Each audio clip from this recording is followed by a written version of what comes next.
You are listening to Lender Lounge with Kevin Kim, a podcast dedicated to helping those in the private lending industry grow, improve, and streamline their business.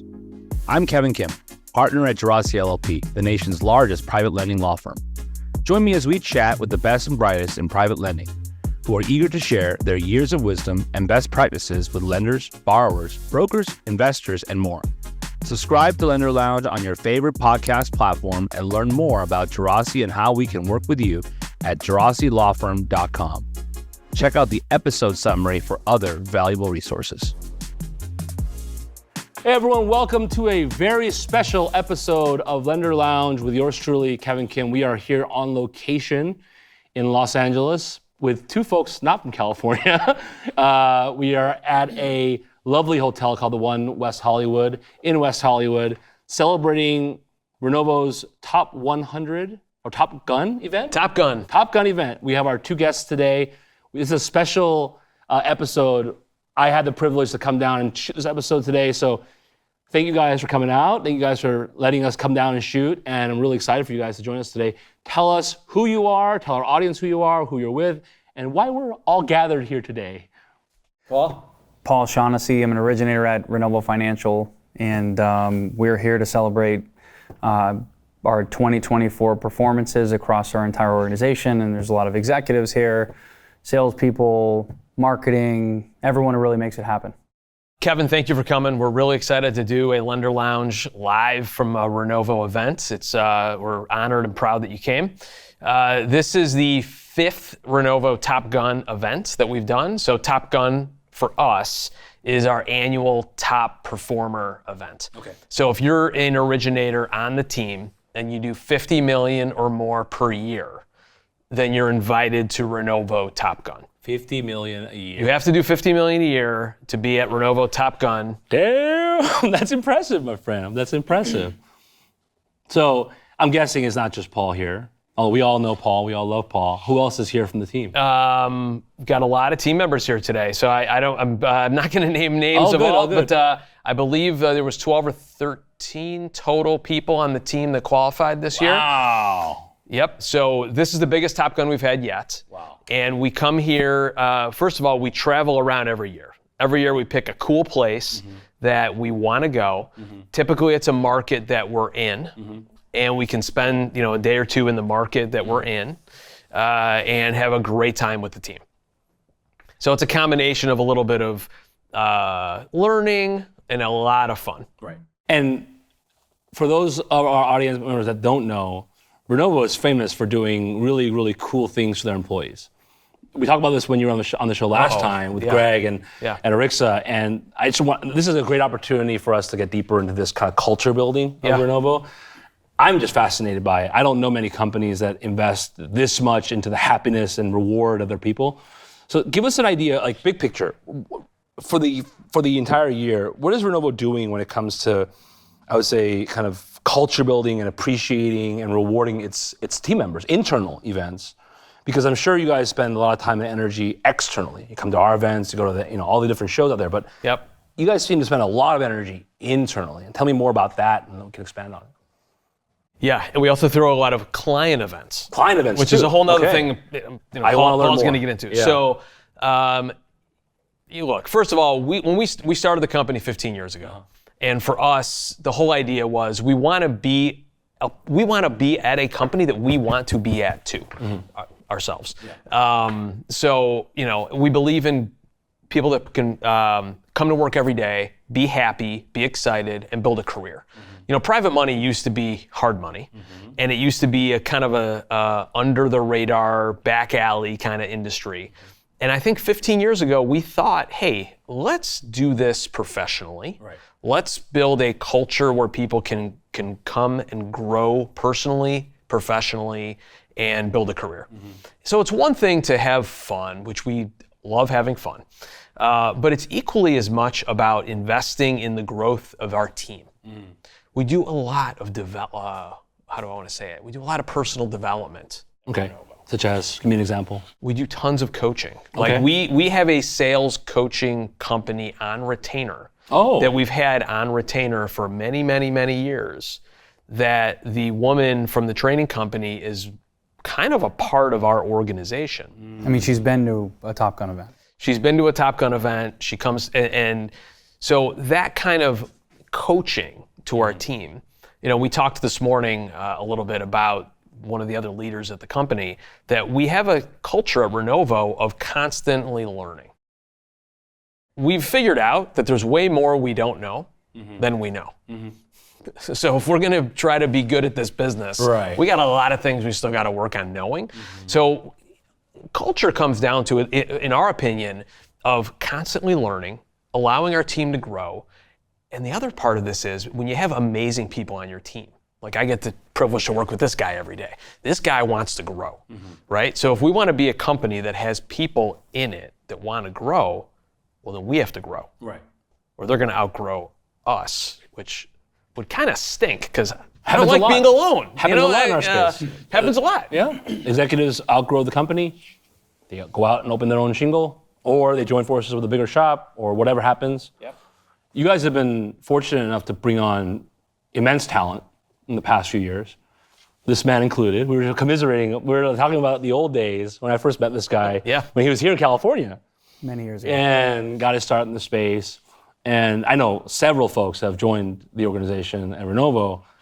Tell me about that, because growing the company involves sales, involves origination volume, or involves people, but attracting the talent. Because it must have been hard to bring someone on like Paul. Oh, God. Right? This guy had me on Zooms for weeks and weeks and weeks and drilling me with every question. Why, oh, yeah. And you have to make the case to him, hey, believe in us and give us a shot. Because when he joined you guys, you guys are trying to break into larger markets, break open new markets, and being very aggressive. Much so. And convincing top originators in local markets to join you. It takes a lot. It takes a lot of energy, and yes, it's origination. It's a lot but you have to have a platform that can grow. So one thing we did, Renovo has been around. Next year, it's going to be our 15th year. So we were building this thing brick by brick, piece by piece for a decade before Paul would ever talk to us, right? We were trying to put the pieces together so we can give people the ability to come here and build the biggest business they want. At this point, someone can join Renovo and build the biggest business they could possibly imagine. Right. But it's not like you're building a weird net branching kind of arrangement like you see in a wholesale mortgage. Yeah. Where they're kind of on their own lonesome, right? Yeah. Yeah. Well, look, we're a portfolio lender. So, that model I don't think works well for us because we care about the performance of our loans. So our whole model was based on local leadership that could lead a local office, a local market. We live where we lend as a company. That's something that's not. We do not lend where we don't live. Right. So if someone called in the Renovo office tomorrow and said, "I'm the greatest, developer in Nevada," we would not lend to them. We don't have anyone in Nevada. No. So we kind of take a market-first approach, and that takes time and energy. And that goes to the client-facing component. So we're here celebrating your Top Gun and Originators, as we're calling them. But for me, that requires a lot of local infrastructure. Yes. Right? So talk to me about when you first joined the team and then the infrastructure that you had to build in conjunction with the support of Renovo. What's that look like, and what are you doing with clients as part of your endeavors? Because a lot of folks don't know, Paul here is probably doing I would say one of, it's basically, he's put you guys on the map in the state. And I think in the top 3 or top 2. In where? In Massachusetts. Oh, no. You mean one, Kevin. Maybe one. It's not maybe. It's not maybe. There's no maybe there. I'm trying to be diplomatic right now. Diplomatic. I'm not going to be diplomatic. It's actually very factual. Right. And I was telling Paul, I have a very long following in the state of watching the Boston market, mass market, and it's just been awesome to see your guys' growth there, and you guys take hold of it, and also see what you guys are doing on the ground. Talk to me about that, because this is you and plus how many people? I don't understand how it works over there. On the origination side, it's me. Okay. We just promoted somebody from a sales development representative role up into an originator role. Okay. But he's 2 months in at this point. Okay. Early on, it's challenging, right? Because when you're I think at the time, Renovo just launched in Texas, right? And then we're headquartered in Chicago, launched in Texas. Another great story in Texas, similar story, yeah. Very similar, yeah. And decided to launch in Boston. And thinking about the interview process, like going back to what you mentioned, it's, I don't think they had to convince me of anything. It's abundantly clear of how well put together the organization is and how foundationally strong it is as a company.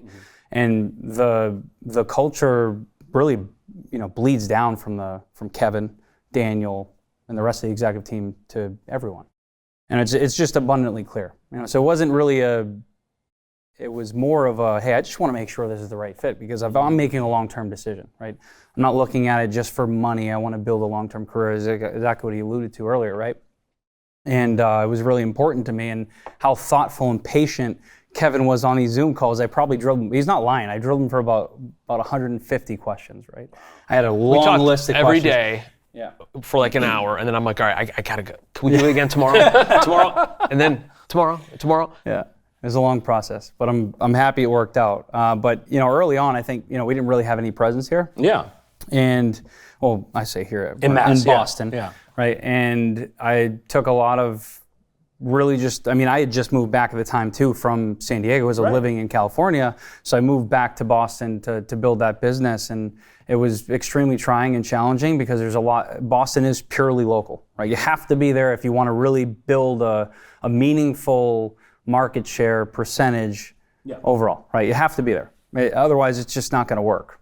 There's a lot of institutionally backed lenders that are larger nationally that have tried, and they've come and they've gone.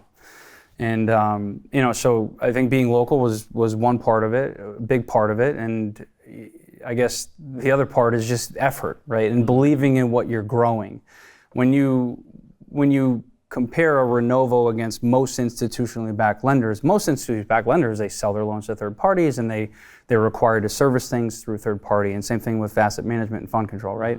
So when you have all that in-house and you have the ability to have some level of control without conflicting interests, it's powerful. And when you believe in that and you're selling that, and you're selling the Renovo culture, because at the end of the day, there's a client culture aspect to it all as well. 100%. It's not just company culture. This is something Paul mentioned to me earlier that kind of like, I was like, oh, that's a great way to say it, because your bar for the clientele you'll work with is pretty high, and that's also the key to your success, I would say, of like really having a high bar of who he'll deal with. Yeah, I probably made 120 cold calls a day for a long time until I couldn't make them anymore because the book started getting larger and larger, and then the team infrastructure really came into play. But I did, early on, I was in the office calling for 10 hours, 12 hours a day and trying to set meetings. I'd go out on job sites all the time. I did my own construction draws early on before we had an asset manager on the ground.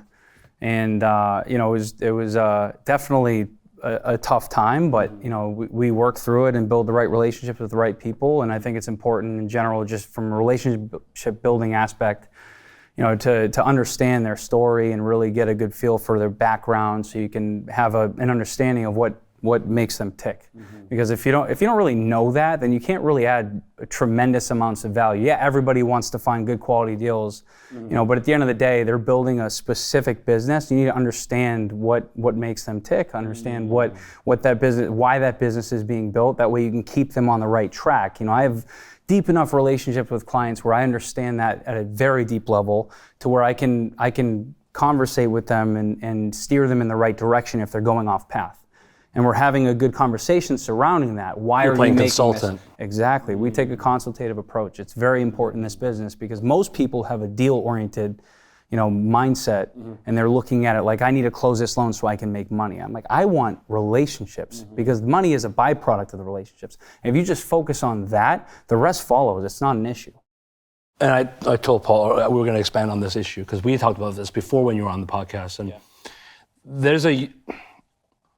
I have a lot of clients and a lot of guests on the show that have honed in on this concept of relationship lending, relationship building as the foundation of their lending business. Because unlike conventional mortgage, we are in the repeat business model, right? The same borrowers are going to come back to the table 3, 5, 10, 20 times a year. But at the same time, the same lenders will complain that they're losing opportunity to more widget-driven private lenders that are product-oriented, deal-oriented, not borrower-oriented. Although they may claim that they are, right? That's a good and you point. see that, man, I'm getting my ass kicked because XYZ is killing me on leverage or price. Yeah. And I can't reconcile the two, right? Which is it? Because is it both? Two things can be equal at the same time. I mean, it's got to be both. Right. And so from your guys' perspective, it's more dynamic than that, but I think it's got to be both. Yeah, let's break it apart, because one of the things to me is you don't get to where you guys are at without the relationship game, but also managing some level of competitive edge.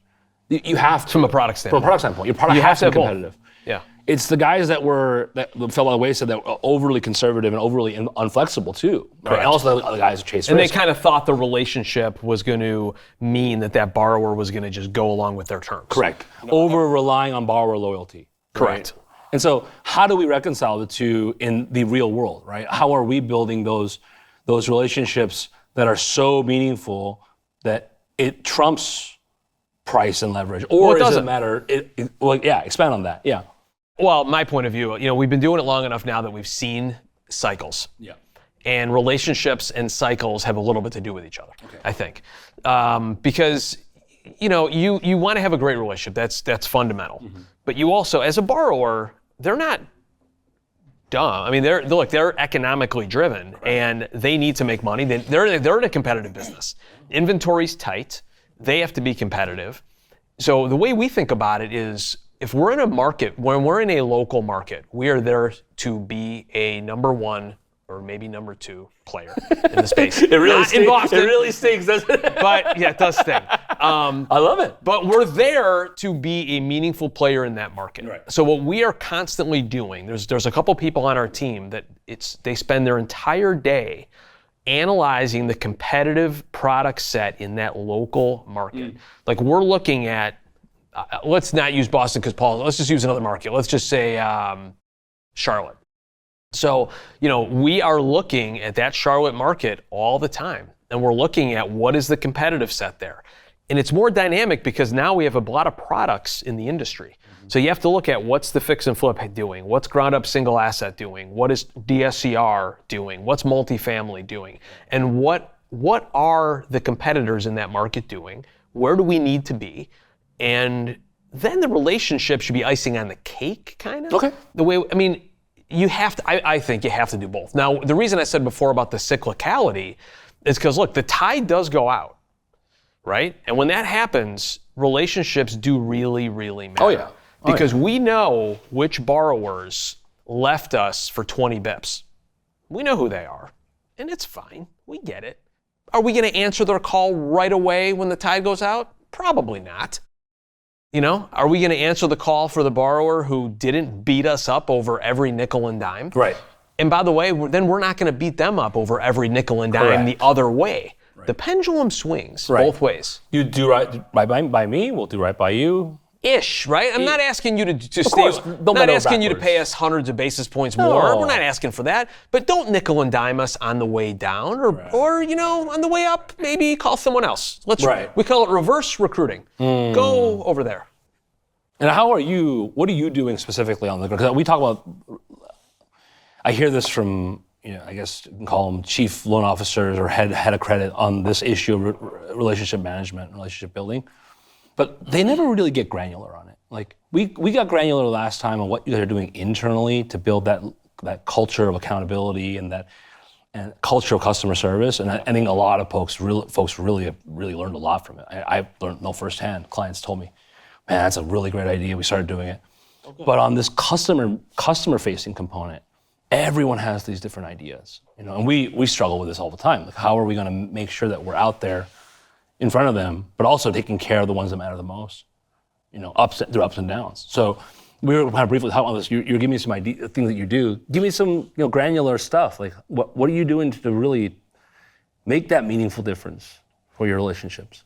Well, I think 90% of what we all do in the space is the same stuff. Okay. Right. And we all have the similar rates, similar LTVs, similar processes to close a loan. Mm-hmm. Right, post-closing experience is a huge driver of retention, right? But in order to get to that point, you have to really cement the trust and build the rapport. And I think it's important in general to understand, again, I'm going to go back to their story, right? Because at the end of the day, they're doing this for a reason. So if you have a good understanding of their background, right? Whenever I start a relationship with a new client, it's got to be a mutual fit. I shouldn't have to sell them on product and rates, right? It should be a much more natural conversation. And I think you need to understand what their background is, understand what their business currently looks like, learn about what they're looking to accomplish. That way you can be a good partner to them long term. And then you also need to dive into challenges, right? Because I don't think anybody in this space is 100% satisfied with anything, right? There's always something that could get better. And if you don't really know those things, then you can't really add value. And if you can't add value, well, then there's probably not a real relationship to begin with, and then it is more product and rate driven, right? You need to extract the why. And that's a huge part of it. And then if you can understand all those things, then you have the ability and opportunity to go out and add more value. And I think a lot of people get that wrong. They look at it, I have the best rates in the market, I have the best leverage, right. I'm going to win. And I hate to say it, but the numbers show it doesn't always work like that. Yeah, and you also have the opposite phenomenon happening. Like, it is what it is. It's kind of like, there's our rate sheet, whatever. Like, I don't really care. Right. I'm busy. Like, I've seen that a lot. What do you mean? Well, you see a lot of, this goes to the whole commoditization of our asset class, right? You start to see a phenomenon of like LOs and even larger outfits saying, all right, these are the terms. Yeah. That's it. I'm not willing to work with you at all. I'm not going to help you. I'm not going to help you. I'm not going to change you. I'm not going to add value to you. I'm not going to show you. Like, it's been fascinating of like almost to the extreme version of like what you see in non-QM and conventional. Wow. Okay. And it's, well, guys, at a certain point, that business does not correlate to ours at all. I don't think it does. Yeah, I mean, like I said, the same borrower is doing 10, 20, we're in small business deals. lending, right? This Exactly. is B2B. There's Exactly. no B2C happening here. Exactly. Right? And the consumer is going to you once every 10, 15 years. That's not the case in this space, And so, but I've seen it. Yeah. Even at the institutional aggregation level, we're like, hey, this is it. Sorry. Yeah. And it's frustrating to see because the value component is easy to add, from my perspective. Yeah. What kind of value adds we're talking about here? Like, is it like helping them with their projects, showing them how to, maybe restructure their deal? Like, what are we doing here, and specifically when it comes to like that little extra oomph that really makes you an attractive option in mass? Well, we have a lot of local we have hundreds of clients locally, right? And when you have that big of a client base, you have a big referral opportunity, right? So there may be someone who needs a contractor or needs a reputable real estate agent or broker or an attorney, right? So that's just one small component. That's almost like given. Right. Rolodex helping. Right. And then I think, doing the type of volume that myself and my team does every month, there's at any given time, there's 70 deals, 75, 85 deals going on, right? So I look at every single deal that comes in. I comp out every single deal on my own, right? And I think most people will say, hey, we can do the deal, it checks the boxes, but if the appraisal comes in low, you have to bring more cash to the table, right? And that's the easy route. The hard route is to manage expectations appropriately so that they know what a worst case scenario is. And when you're local, you understand the differences between block 1 and block 2. And you can predict it. Correct. And you know why something 5 blocks down the road is, that comp that was 5 blocks down the road was 150 grand higher, and why the borrower is looking at that as a comp. But maybe they're a direct mail type of borrower where they'll buy anywhere where they think they can get a discount on it. But when you know the local market in the neighborhood, you can advise against that if they run into a situation where they have a comp that's exorbitantly higher and they're trying to hit that number. Right? You talk them out of a deal like that. You don't just do the deal to do the deal. You try to save the borrower's career, because one bad deal can ruin a borrower's career. Oh yeah. And at the end of the day, they need to put food on the table for their family. So it's important to really have some level of humanity involved in this business. And I think most people are so hyper transactional to where it's removed. And they don't look at it like, hey, this one investor is providing jobs for so many other people economically, like subcontractors, general contractors, real estate brokers, right? All these people are in business because of this investor. Correct. Because they decided to put their money on the table and take that financial risk. I don't think people think of it like that. So for him, listening, it's about like delivering for the clients each and every day a predictable, reliable. Right. Make the experience as positive as possible. Well, and predictable and reliable. Right. And it may be, tell them things tell a client, hey, I've done a bunch of deals in this area. The exit you think is going to happen, with all due respect, I don't think is going to actually happen. Yeah, because you're looking out for them.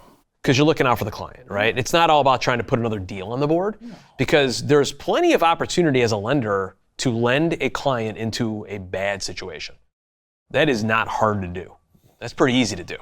I agree. And that seems to be where there are inklings of that in the market where it's so commoditized, or it's just a matter of getting the volume in the door. Because at the end of the day, they're not really having to worry about the risk as much, because that loan is not sitting on their books for very long. Yeah. That phenomenon is a newer phenomenon. It's getting worse and worse. Thankfully, our counterparties in the secondary market, because of securitization, are saying, well, hold on, we're being much more because we can't mess this up. We better, as an industry, not mess this up. Correct. Because it's, we have an amazing thing going. Oh, yeah. And we have a lot of global investors now that want to put billions and billions of dollars. I mean, the biggest challenge we have as an industry is there's not enough qualified lenders out there to take the billions of dollars that there is. And that actually raises an interesting question, because Massachusetts is a famous market for this. And actually, Illinois also, like, you have a lot of what I would call legacy, not even hard money, I would just call it whatever existed before hard money existed, like, and 2.0. Yeah.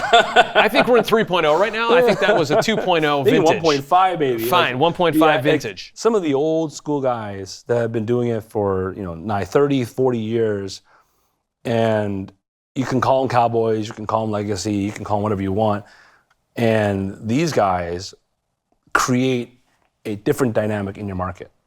And in today's market, it feels like they are the disruptor of sorts, because they're pushing risk like you wouldn't believe. In what way? You mean the local lenders? Local lenders. Like It's local hardcore, balance sheet guy, like old school guys. Yeah.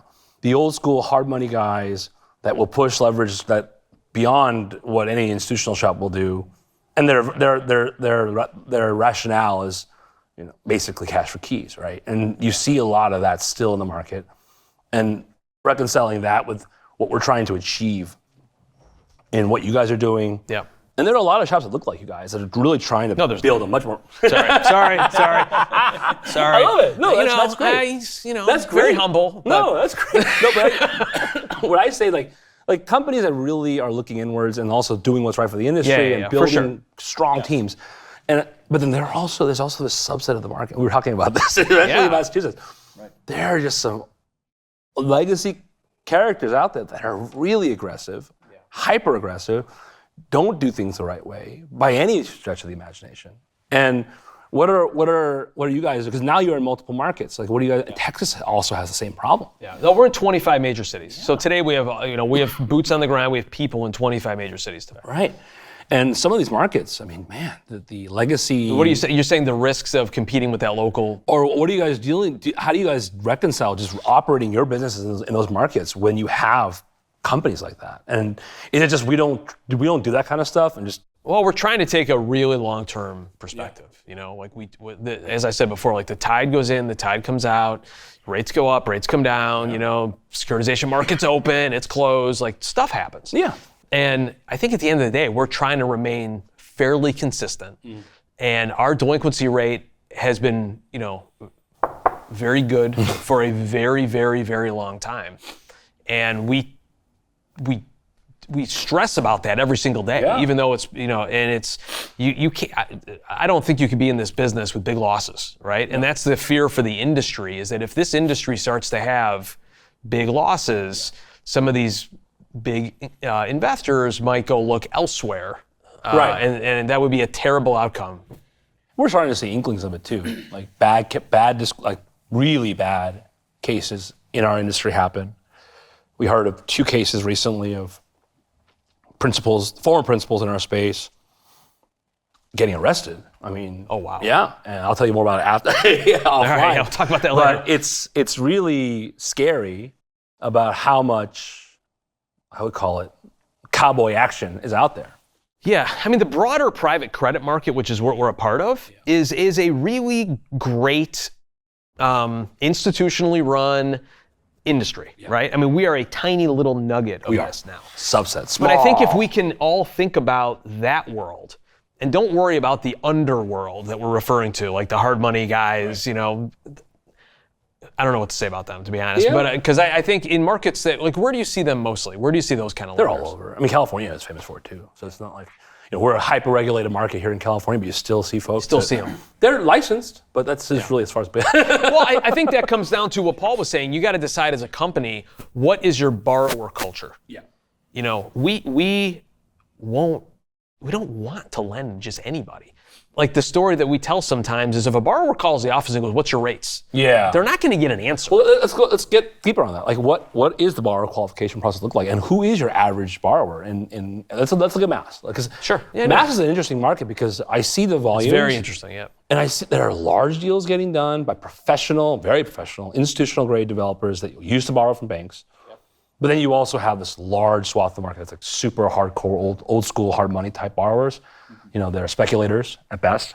And like, how are you guys kind of figuring that out as a process for yourselves? Because you're a well-known commodity now in the market. You guys must be getting calls left and right. I mean.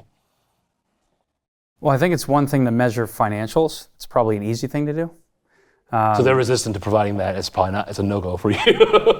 What's that? If they're resistant to providing financials, right? Right. Oh, Yeah. you want to? Sure. Yeah. You want to borrow money, but you don't want to make sure what your financial situation Yeah. Well, looks like. so-and-so isn't asking for anything. You should go there. Okay. Yeah, right. You should absolutely do that. Yeah. But yeah, I think, you know, measuring their financial wherewithal is one thing. Right. Measuring character is a hard thing to do, right? But you need to be a very good listener.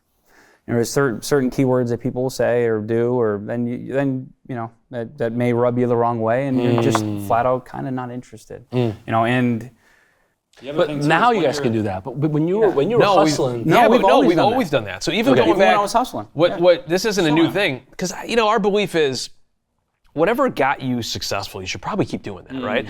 So when we first started, Daniel and I would sit in a room and we would go meet with clients and we would seek to understand from those clients why would they be looking for a new lender, and at that time, you know, we needed every nickel and dime, but we thought, hey, let's make sure we're very selective. Let's try to find the best borrowers who have our best interests in mind that we can grow with. people that you want to work with. Yeah, that's the other thing. Like we throw Renovo events. If you got to come to some of our client events. So when Paul throws a client event in Mass, you go to that event. The room are all business people that you'd want to do business with. You're like, wow, this is a top-notch group of people. These are business people. You know, these are not the same people. That group of people would likely not borrow from the groups that you were talking about. Because they're like, I don't want to go meet that guy at that weird donut place again. Like, and they're also not taking care of their clients that you guys are either, right? It's not, and they're taking meetings in weird locations as one thing, but they're not doing the thing that you guys are doing by your clients. Like the advisory component that I'm hearing about, not just that, but also the quality of event, the quality of experience. Well, and being able to offer a lot of products. I hopefully that's another element. Like, yes, that's also another thing. In Mass, it's not a very common thing. I mean, most folks only do construction or fix and flip. They don't really. The resistance to DSCR in that market has been fascinating, and so that's definitely an interesting phenomenon out there. For sure. If you have the ability to do a single, investor who maybe, from our standards, like a tier 2 investor is trying to grow into doing multi-family condo development. You have the opportunity to grow within. Right. You don't and have teach to the go and ropes. look for the money. Yeah, teach them ropes as well, and provide resources to help them take on those types of And that projects. goes far. Right. So that's the type of value add that we get back to, right? But it's very unique in our industry. But based on what I'm hearing, that means that you're basically not sleeping.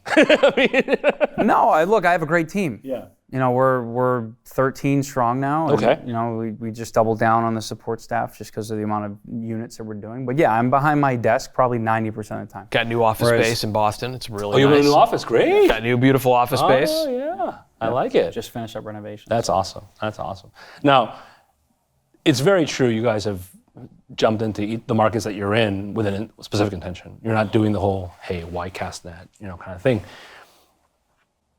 How are you on a talent standpoint? How are we, at this point now, because you guys have grown and brought on talent like Paul, like our friends in Texas and other markets, are you guys following the same formula? Or is it changing a little bit? How are we attacking new markets? Pretty much always the same formula. Okay. So there's a lot of markets we're in today that we actually met the individual first and went, whoa, they're awesome. We really would love to have them as part of our team, and we would love to back them. We never thought about that market, but whoa, you know what? We'd rather go to let's say a tier 2 market, I'm making that up, or a market that really wasn't on our list with a really great individual.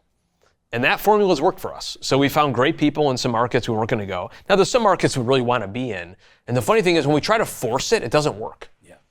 Yeah. If that makes sense. No, We've wanted to be in certain markets. I'm not going to name the markets because I don't want other people thinking about it.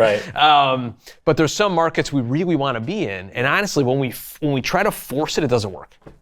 So we're constantly spending time just out and about, trying to meet great people. And just like life, if you meet great people you want to work with, try to see if you can work with them. Same thing with a borrower, right? You're not trying to force that either. If you try to force it, weird things probably happen. So beyond local originators to build new market presence, you've also brought on people like Andy Pollock, right? And Andrew Jewett. And those are really great pickups, by the way. I mean, I love those guys. Those are great. I love those guys. Those are great I've people. had many a drink with Andy and just talk about what he's been doing in market. And I've known him for years. Jewett and I go back and we're talking about his perspective on the market. They're the quality people too. You see a lot of good qualities in them. Talk about they're not like originators in a particular market. So so you're also attracting executive staff, executive support. Is it the same same kind of psychology in picking those people up, or is it more of a bigger picture perspective? There's a lot to do. Right? There's a lot to do. This is a big industry. The housing market is very big. You got all kind of housing needs in this country. And we have... We already there? Oh, someone's knocking on the door. Uh-oh. Santa Claus? What's happening? I guess we got a guest. Oh. We're going longer than I expected. And he's walking around with something. We have a surprise guest right here. Surprise guest here. What's happening? Special delivery. So Kevin, we know you're doing a fundraiser for the fires that happened in California, and we wanted to just play a little part and contribute to the effort that you're doing. Thank you so this much. Is for you. This means a lot. This is from the Renovo team. That's amazing. Thank you so much. And we thought it would be hilarious to deliver it on an oversized check. A giant check. You got to do a giant check. I know you well enough to know you like. I love giant checks. So let's do that. What is this? Yeah. Can we get a photo? This is awesome. Thank you so much. I mean, it really means a lot. We are in the height of the aftermath of the fires, and so this means. I mean, I want to put it up back here so everyone can see. Awesome. Hopefully, I didn't interrupt. No, we were just having a great conversation about your efforts in finding great people. I know what you're doing for the team. So, Listen, it's a team effort for sure, but we're excited and thank you very much for doing what you're doing for the wildfire stuff. thank you so much for the support. It means a lot, and I'll make sure to walk into the benefit tonight with that.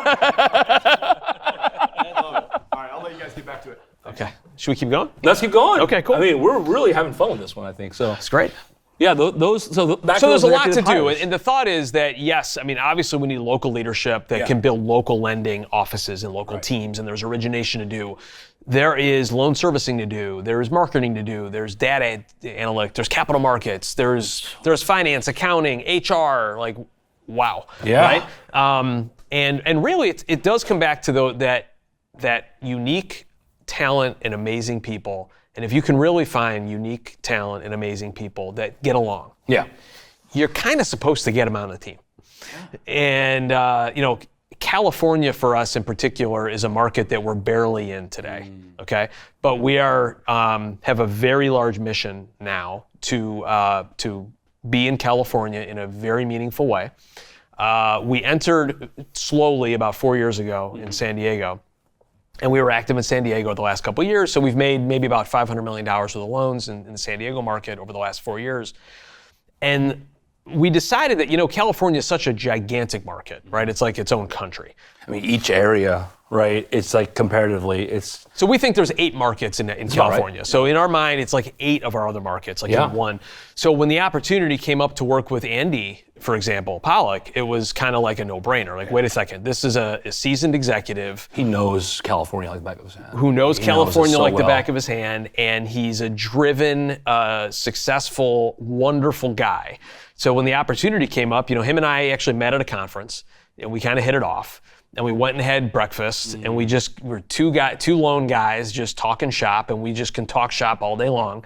And one thing led to the other, and it was like, hey, what if you came to Renovo, and with a lot of things to do, but one of them is help us make a meaningful impact in growing California. Right. So that's kind of the main you had a mission. mission. It's just so happened you met a really high quality person, and you made it happen because you could have done it without him if you wanted to, but you found a high quality person you wanted to attract. For sure. Yeah. Yes. That's amazing.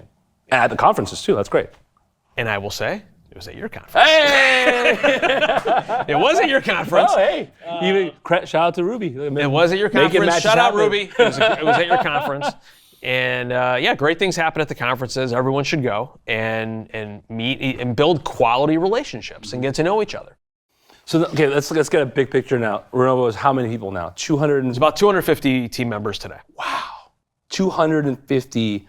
So this is back office, front office, all of it. Yeah. And I want to get back to these events because you guys are I don't know many companies that do this. And so, because you guys are all over the country.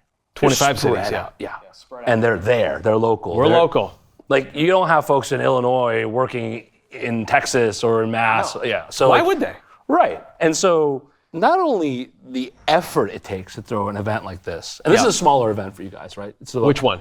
Right now, what we're at. This is a smaller event. There's about 30 or 40 Renovo people will be here at this event. But typically when we do client events, we have a whole events team at Renovo, and we're typically doing an event every other week. Every other week? Across the United States. And are they going to all of them? They go to a lot of them. Wow. And our events range from a 10-person group of people going to a basketball game, going to a NBA game, to a 100-person casino night that we may organize for like our client base in a particular market. And then internally, you have that what you call Renovo Palooza. I love that you remembered that. Thank you very much. Well, because our team is fairly spread out around the country, and because of COVID, a lot of us are just not in the office together every day. So really what we struggled with is how do we make sure our culture feels alive? How do we make sure everybody knows each other? We can build connectivity with each other and build a culture, build a camaraderie. So what we've done is a couple things. So one is we call it now Renovo Palooza, where we bring our entire team to Chicago, which is the greatest city in the world, in case anyone was wondering. And we bring everyone there in about late August, early September, which is obviously best time to come to Chicago. And we throw a 3-day just fun event. We took a boat this year. We rented a huge yacht. We all went out into the water. It was amazing. So that's one thing. We throw a 3-day event where the whole team gets together. The other thing we do now is we do departmental retreats quite often. Okay. So we'll do a retreat of just the credit analysts. We'll say bring all the credit analysts. Let's say there's 20 or 30 credit analysts. Let's bring them to an inn in Southwest Michigan, which is an hour away from Chicago. So we rent a bus. We have all the credit analysts from around the country fly to Chicago. We bring them on a bus to a little campsite, basically, and we throw a 2 to 3 day retreat. Right. And it's a combination of some training. Again, going back to that career development earlier on, right? You got to be pouring into your team in terms of learning, development, but also having a good time. So that team gets to go together, gets to know each other, and so that's an outcome of COVID. Like, how do you create experiences where people can get to know each other? All those credit analysts, for the most part, live in other parts of the country. So they get together, and we do that for all the departments in the company. Now that's a massive endeavor. I mean, your events team must be just... They're amazing. They're 10 out of 10. They're amazing. But the resource drag on not just the cost of doing this, and the cost alone is substantial, but the time and energy to pull this off from all the people, including the executive team. I mean, it's a lot. A significant investment in time and resources. But and I'd like to ask about this because I've struggled with this. I see companies that do a lot of this kind, not to this level by any means. I don't think I know a single shop that does as many. Well, we feel like we have a lot more to do, so I'm glad to hear that because we've got a lot more to do. And that's in the this beautiful area. thing because you're really investing in your people. Yes. It's not just about outward-facing promotional events to get more business, but you're really in teaching your people things that they need to know to be good at their job. Yeah, but if also we're going to keep growing, we need people to do great things, right? Like juxtapose that against the kind of lenders that we talked about earlier, the commoditization of the industry, who are working on very lean budgets intentionally, right? Profitability and all that. And it could be a product of the fact that they're owned by an institution. It could be a product of the fact that they're just culturally kind of driven to maximize profitability for the executive team, whatever the rationale is. But we have kind of the opposite models out there. And there are some who are doing it at national leadership levels that are remarkably lean teams. Sure. Compared to companies like yours that are really a lot bigger, invest significantly in their team members, right? And you're all vying for the top spot in the nation, right? And how do you keep pushing for this kind of stuff, even though profitability it affects profitability, it affects time and energy for you and your team members. How do you balance it? Well, what we said earlier is two things can be true at the same time. Yeah. So I think it's true for this too. So I think what I've learned in my 25 years of kind of like running specialty lenders is these things are extremely hard to turn around when they start not doing well. Yeah. I would argue almost impossible. Yeah. So when one of these businesses gets in trouble, stops performing so great, delinquencies are on the rise, culture starts to be crappy, it's hard to turn these things around. So that's why we focus, it's kind of like if you get extremely out of shape, right? If you get extremely out of shape, it's freaking hard to like get back in shape. But if you kind of stay in shape to some extent and you focus on it and you do it, you know what? You're more energetic, you're more productive, you're more efficient. So I would argue, without getting on a soapbox here, our profitability has not suffered at all. Zero. In some ways, it's kind of the opposite. You've grown through all this. We've grown through it. So it's the same thing, as I said, with companies going, downward. Like, if you have a high turnover rate, that's really expensive. More expensive than throwing some events. I think so. Yeah. Like, I'd love to, I don't spend a ton of time looking at that difference, but just intuitively, I think that's a big piece of it. And also, we have to work here, right? So, meaning we got to show up every day, and why not have it be fun? Why not have it be competitive? Why not have it be people want to grow? So it's kind of like, that's the way we think about it. It's not a zero, both things can be true at the same time. Now, it doesn't mean that, I think it's a leadership philosophy mentality. I don't think our way is the only way. I think someone could absolutely run a different style, whatever that might be, and be very successful, as long as it's authentic to them. Correct. I'll tell you, this style is authentic to us. Does that make sense? So if someone tries to do it, and it's not authentic to them, it's going to come off weird, right? I mean, but if it's authentic to us, and this is the way we think this is a winning formula, and that's why we keep doing it. It's proven to work. I mean, there's a lot of companies that have this type of energy about them, mentality about them, and internal investment mentality about them. And we're seeing proof, right? And so. Well, the other thing is, we do spend a lot of time, I'll tell you, we spend a lot of time kind of looking at companies outside of the industry. Expand. Yeah, I want to know more. Yeah. Well, when we were starting Renovo, I went to Quicken Loans all the time. I literally went to Detroit a couple times a year. I got to know people at the top tier at Quicken Loans, and because I always admired their culture. And I said, these guys have gotten to be the number one player in the mortgage business and have a cool culture and people like working there and it's a positive place and and they've made it through a bunch of cycles. Must be something that they're doing, right? Yeah. So I spent a lot of time there. So still to this day, when their quarterly financials come out, I'm reading those things. I'm like, what are they doing? How do they perform? And I'm also looking at how did they perform versus the other publicly tradeds that I know don't have that same culture. Right, EWM. Others, right? Yeah. So, and you can actually look at the profitability and the market cap, it dwarfs it. So we spend a lot of time actually looking at companies like CBRE, Walker Dunlop.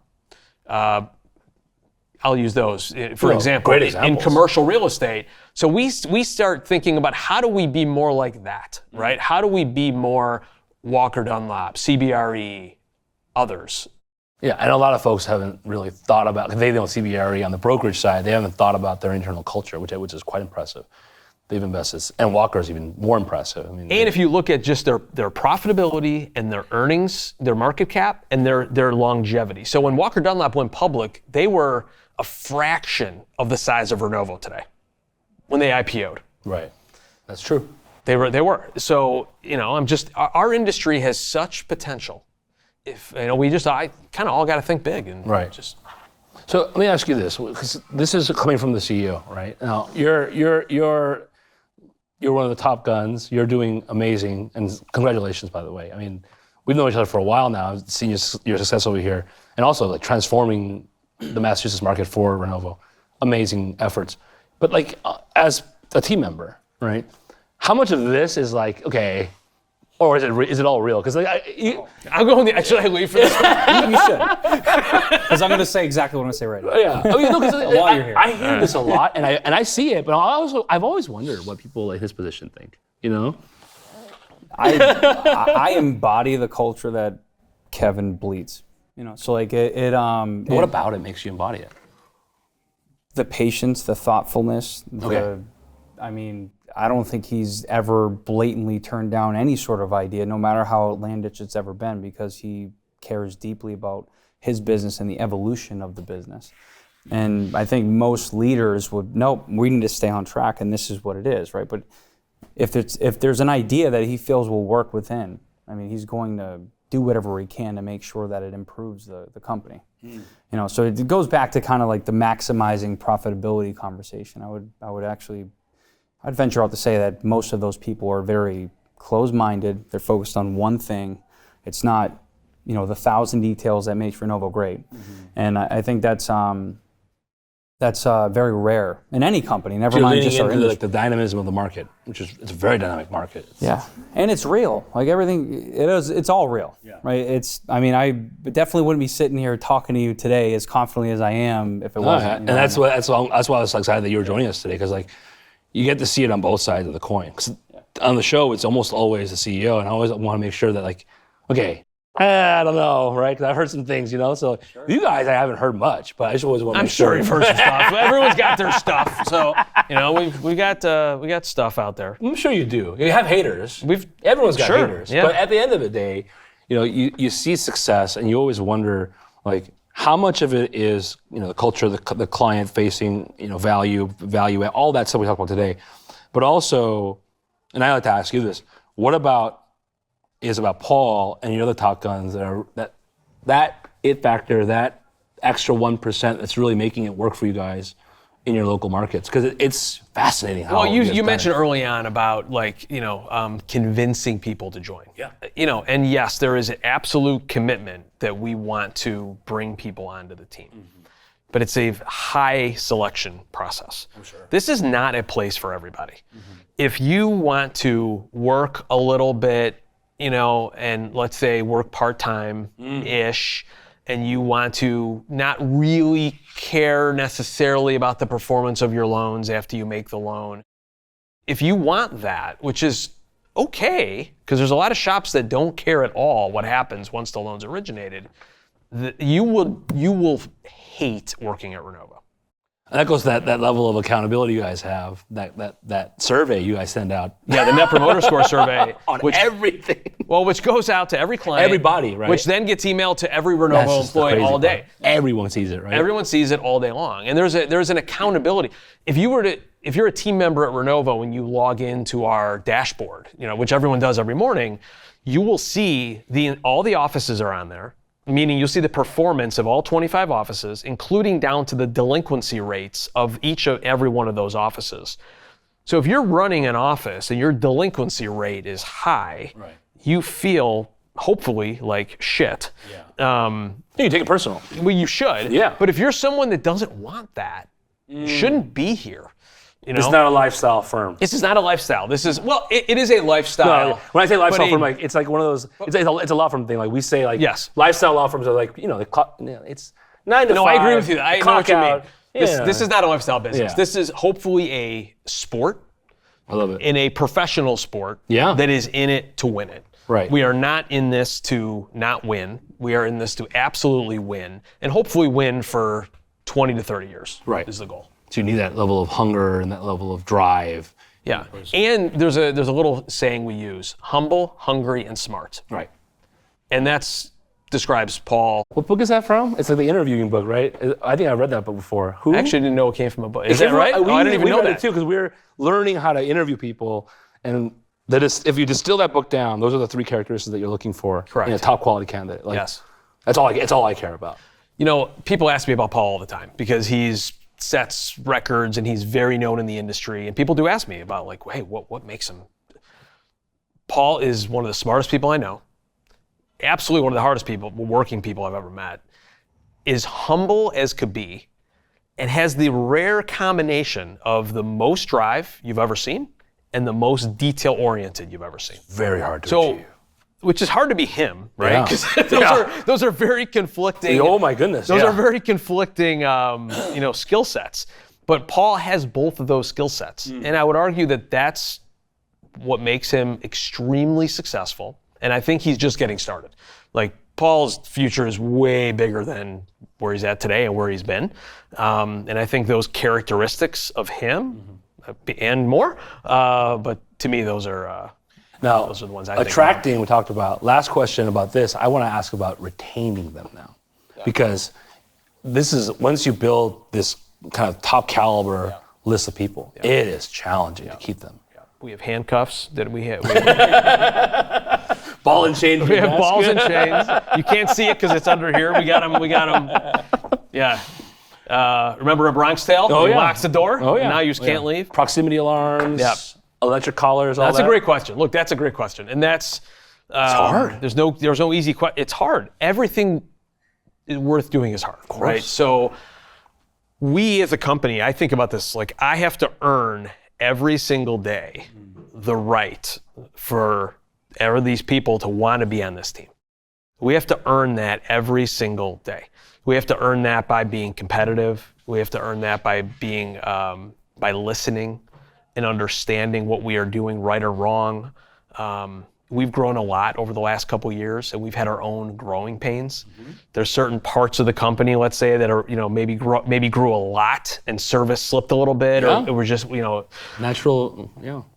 And look, I spend a lot of time out traveling to see the offices, and I hear this stuff, and I got to go back to the office and be like, guys, we got to lock ourselves in a room. We got to fix these things. Like there's an old saying, constant, never-ending improvement. Can I?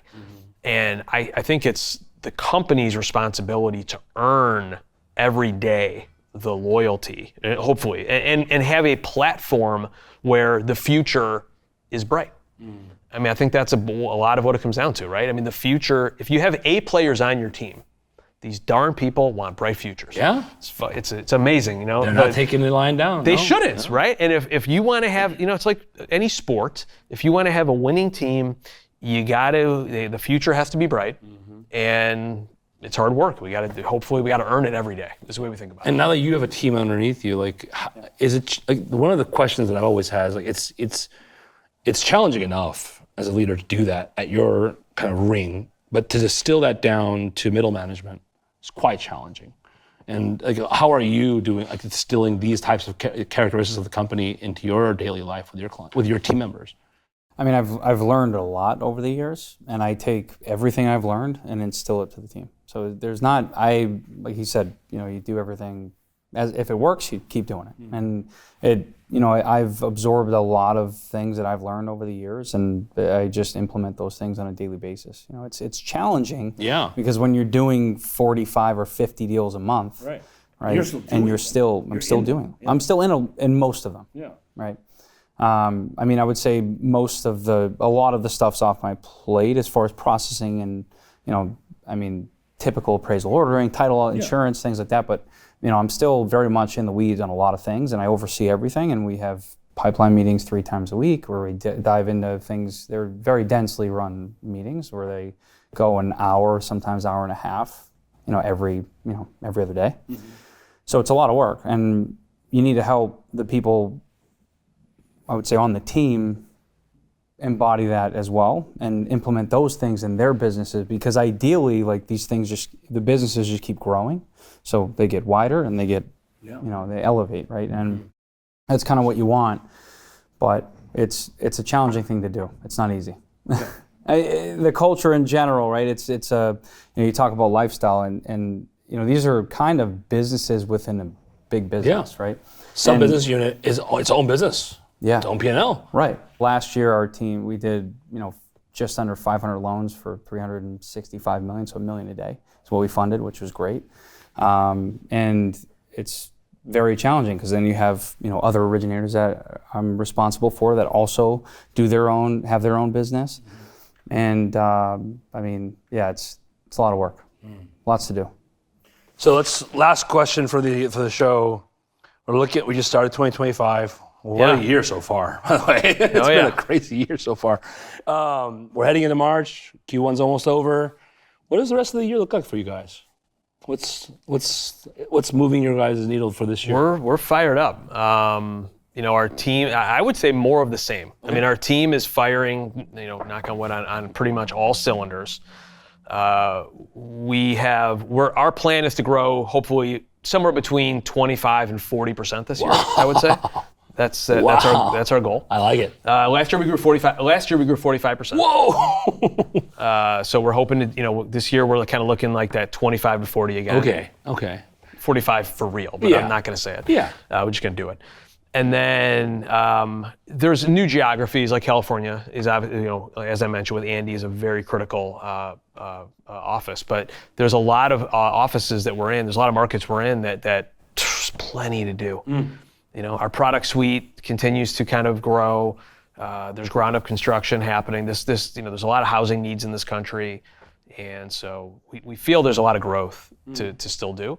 But look, it's not lost on us. We've been through. I personally went through the GFC. Yeah. We went through COVID, the rate hikes. Like, there's another thing coming, right? It's not going to be all rainbows and sunshine. So as positive as we are, hopefully we're kind of realists too. Yeah. That, like, who knows what the heck's going to happen, right? We got a new president. He's doing some wild things. I'm not saying that good or bad, but that could cause some crazy stuff in 6 months or 9 months. Who knows how this is going to go? Well, that goes back to the resiliency that you built, right? Hopefully. Hopefully. Yeah, look, this is a fragile business. We're in a fragile, life is fragile. We're in a fragile business.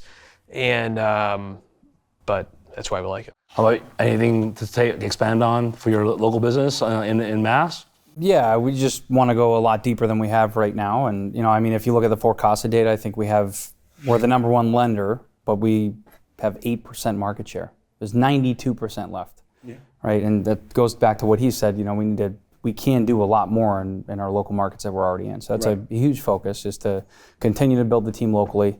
There's also a handful of other markets that we're looking to grow, and I'm looking to grow and recruit other originators and other team members to come on and embody our culture and continue to build the way that we have. And hopefully this is just the beginning. And like you said, he thinks the future is bright on my side. It's because it's planned, and we're looking to do quite a bit. And we sit in meetings every year in January. I fly out to Chicago, where it's a 3-day deep business planning session where we map out organizational charts.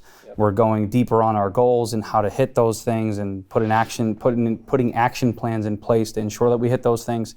We haven't missed yet, and like you said, you never know. Things can change, the environment can change, the macro environment, micro environment could shift. But hopefully, as if we keep doing what we're doing, then things are just looking up. I like it. All right. Well, that's all the time we have for this episode. We went a little bit long, but what a great gift. What a great donation. Thank you for doing that. Oh, of course. Thank you for doing that, Kevin. Shout out to Ruby for putting that together. Shout out to TMO for putting that together. So really appreciate it. We'll be doing that later tonight. Thank you guys for having us here at your Top Gun event. And hopefully we'll do another episode sometime soon. We love it. All right. This is Kevin Kim from Lender Lounge, signing off. Thank you very much.